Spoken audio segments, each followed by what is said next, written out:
गया है। ईरान ने इजराइल पर 200 मिसाइलें दाग दी। अब इजराइल ईरान पर पलटवार कभी भी कर सकता है। इजराइल पर हमले का अंजाम हमास और हिजबुल्लाह देख चुका है।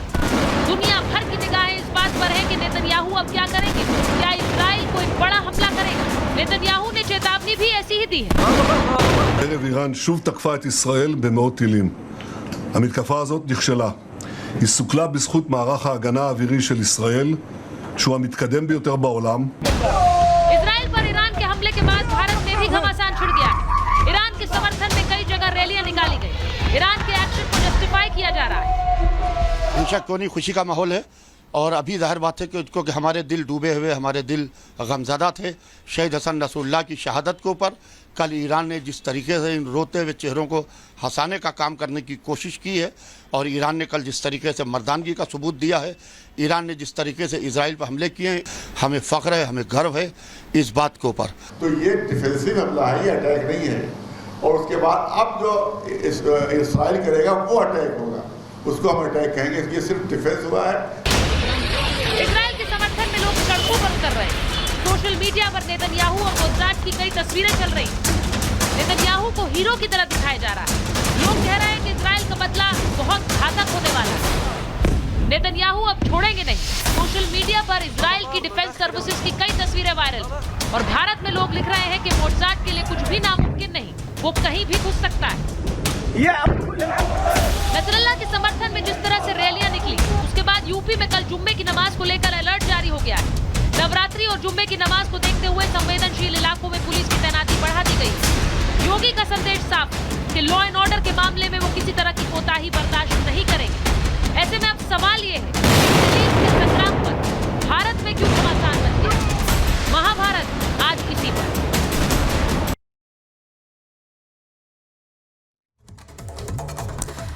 तो आपको बता रही हूं कि कैसे एक जंग छिड़ी हुई है भारत के अंदर, क्योंकि वहां खमनई वर्सेस नेतन्याहू है, इजराइल वर्सेस ईरान है। तो भारत में क्यों ये माहौल हो रहा है? कल जुम्मे की नमाज का दिन है और यूपी में इसे लेकर एक अलर्ट जारी कर दिया गया है। संवेदनशील जो इलाके हैं वहां पर पुलिस की तैनाती बढ़ाई गई है।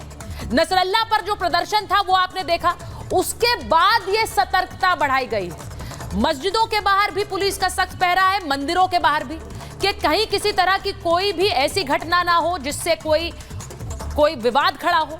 सोशल मीडिया पर खास तौर से प्रशासन की नजर रहेगी कि किसी तरह की कोई भड़काऊ या अफवाह फैलाने वाली बातें ना हो, कोई पोस्ट ना हो। अफवाह फैलाने वालों पर खास तौर से एक्शन की बात कही जा रही है। तो आप सोचिए कि जो ऐसे इलाके हैं, संवेदनशील इलाके, वहां संदिग्ध गतिविधियों पर ड्रोन से भी निगरानी रखी जाएगी। क्यों? क्योंकि एक जंग चल रही है मिडिल ईस्ट में, इजराइल वर्सेस ईरान। लेकिन उससे लेकर एक घमासान यहां भारत में और यूपी में, जिसको लेकर योगी ने स्ट्रिक्ट वार्निंग दे दी है। इसी को लेकर आज महाभारत कर रही हूं। मेरे साथ जो मेहमान जुड़ रहे हैं वो आपको बता दूं। मेरे साथ एम्बेसडर दीपक वोरा जुड़ रहे हैं, हमारे साथ तारिक अहमद लारी साहब, आप देख सकते हैं उन्हें, लखनऊ से ही है, सपा के नेता हैं। हमारे साथ जुड़ रहे हैं अतिकुर रहमान साहब, इस्लामिक स्कॉलर है। कर्नल शैलेंद्र सिंह हमारे साथ जुड़ेंगे। हिंदू धर्मगुरु राज मिश्रा जी हमारे साथ जुड़ेंगे। मुमताज आलम रिजवी साहब जुड़ेंगे, मुस्लिम स्कॉलर हैं। लेकिन मैं शुरुआत सबसे पहले एम्बेसडर वोरा आपके साथ कर लेती हूं, क्योंकि इस चीज को थोड़ा पर्सपेक्टिव में देखना चाहती हूं। इस वक्त हर जगह चर्चा यही है कि ईरान और इजराइल के बीच युद्ध चल रहा है, लेकिन उसे लेकर भारत में भी एक घमासान चल रहा है। Sir, I stand with Israel, I stand with Iran, दोनों हैशटैग चल रहे हैं सोशल मीडिया पर। और ऐसा लग रहा है कि लोगों को अगर आप बात करते हुए देख ले तो ऐसा लग रहा है सोशल मीडिया पर ही जंग शुरू कर देंगे, छोड़ेंगे नहीं एक दूसरे को। Alright. Thank you very much, ma'am. जिस तरह से आप पेश करती हैं, क्षमा कीजिए मुझे हंसी आ रही है, but you are so good, you are brilliant, और आपका चैनल तो बेमिसाल है। Ma'am just give me 30 second, बहुत जल्दी से बता देना चाहता हूँ कि जब इसराइल की स्थापना हुई थी 1948 में, तो जंग किस बात का हुआ था? 6 अरब देशों ने हमला किया था इसराइल पर। उन्होंने कहा था कि ये क्लैश ऑफ आइडियोलॉजीज है, आपकी ज़ायनिस्ट आइडियोलॉजी है, हमारी अरबिज्म है, चलिए मान लीजिए।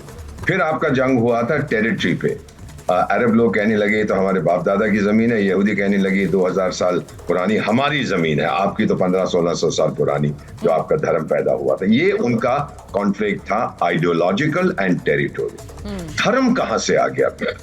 और अब जो मैं देख रहा हूं मैम, जो आप फोटोएं दिखा रहे हैं, ये जितने लोग प्रोटेस्ट कर रहे हैं ये इस्लामिक है। सब कह रहे हैं कि ये नहीं होना चाहिए, नहीं होना चाहिए। अगर इजराइल का जंग, मिसाल के तौर पे, आई एम नॉट सेइंग कि होगा, अगर इजराइल का जंग बोत्सवाना के साथ होता तो ये सब कुछ नहीं होता था। क्योंकि ईरान इन्वॉल्व है, मुस्लिम कंट्रीज इन्वॉल्व, तो ये गुस्सा बहुत आ रहा है। अब मैम एक चीज और बता देता हूं, अमेरिका ने क्या कहा है, जो बाइडेन साहब ने एक स्टेटमेंट दिया है इजराइल को कि जो बदला लेना है लो, लेकिन ईरान की न्यूक्लियर फैसिलिटीज को मत मारो। मैम मुझे 51 साल हो गए कूटनीति में, इसका मतलब क्या है? ये क्यों कह रहा है? हाँ। जब अमेरिका बहुत कोशिश करता रहा है कई सालों से कि ईरान का न्यूक्लियर प्रोग्राम बस कर दिया जाए, अब ये क्यों कह रहा है? अगर आप इसको इसके अंदर जाके देखेंगी, इसका मतलब यह है कि ठोक उसकी न्यूक्लियर फैसिलिटीज को, मैं तेरे को गाली दूंगा, कहना अच्छा अगली बार मैं नहीं करूं। This is precisely what is going to happen अगले 72 घंटे के अंदर, आप देखेंगे मैम। तो मेरा मानना यह है कि यहां पर जो जंग चल रही है लोगों की, और कोई शायद काम नहीं है इनको। आई डोंट थिंक 90%, माफ करिएगा मुझे, 90% जो लोग ये हैशटैग, उनको पता भी नहीं नसरल्लाह कौन है। वो सोचते हैं शायद कहीं वो साउथ अफ्रीका में रहने वाला है, बस चल पड़े हैं भेड़ चाल के अंदर। Please don't do it. ये जंग है बिटवीन इजराइल एंड ईरान, वहीं तक रहने दीजिए, उस जंग को भारत में लाने की जरूरत नहीं है। ये बहुत बड़ी बात कही है एम्बेसडर वोरा आपने, क्योंकि आप अंतर्राष्ट्रीय और कूटनीतिक मामलों को देखते आए हैं, उसमें खुद योगदान दिया है। एक दो देशों के बीच जिस तरह का एक विवाद चल रहा है, अब तो जंग चल रही है, उसे लेकर यहां विवाद खड़ा हो गया। एम्बेसडर वोरा कह रहे हैं सीधे सीधे कह रहे हैं, अतिकुर रहमान साहब अगर आप सुन रहे हैं, वो कह रहे हैं कि नसरल्ला कौन है, क्यों हम ये जंग हो रही है। बहुत से लोगों को तो ये भी नहीं पता, लेकिन लोग सपोर्ट करने के लिए खड़े हो गए, क्योंकि एक भेड़ चाल चल रही है। लोगों ने कह दिया खड़े हो जाओ तो खड़े हो जाओ। I stand with Iran hashtag चल रहे हैं, सिर्फ इसलिए क्योंकि ठीक है। एम्बेसडर वोरा काफी एक्सपीरियंस एम्बेसडर हैं और हमको इनकी बात को लाइटली नहीं लेना चाहिए। अगर आप कह रहे हैं एम्बेसडर वोरा साहब के नसरल्ला साहब को हम नहीं जानते, ये हमारा शिया समुदाय है ना सुचारिता जी, ये ईरान के साथ में ये कोई ऐसा दिन, कोई ऐसा वक्त नहीं गुजरता है जो इनका एक समूह है। हाँ। और बहुत ठोस समूह है और बहुत अकीदत से उनको मानते हैं, उनकी आइडियोलॉजी पर चलते हैं। आपने अगर ये कहा कि ये नहीं जानते, ये भेड़ चाल ना चले, तो क्या आप ये भी कहने को तैयार हैं कि जो लोग इजराइल के सपोर्ट में आ रहे हैं वो नेतन्याहू जैसे शैतान को जानते हैं, जो उसने बर्बरियत दिखाई है पिछले 11 महीनों में सुचारिता जी, वो उस बर्बरियत के आगे पीछे वाला हिस्सा जानते हैं। वो जानते हैं कि न्यूक्लियर वेपन्स क्या होते हैं, वो जानते हैं उनको फिर से कि इंडिया। मैं रहमान साहब आपको रोक रही हूँ जरा।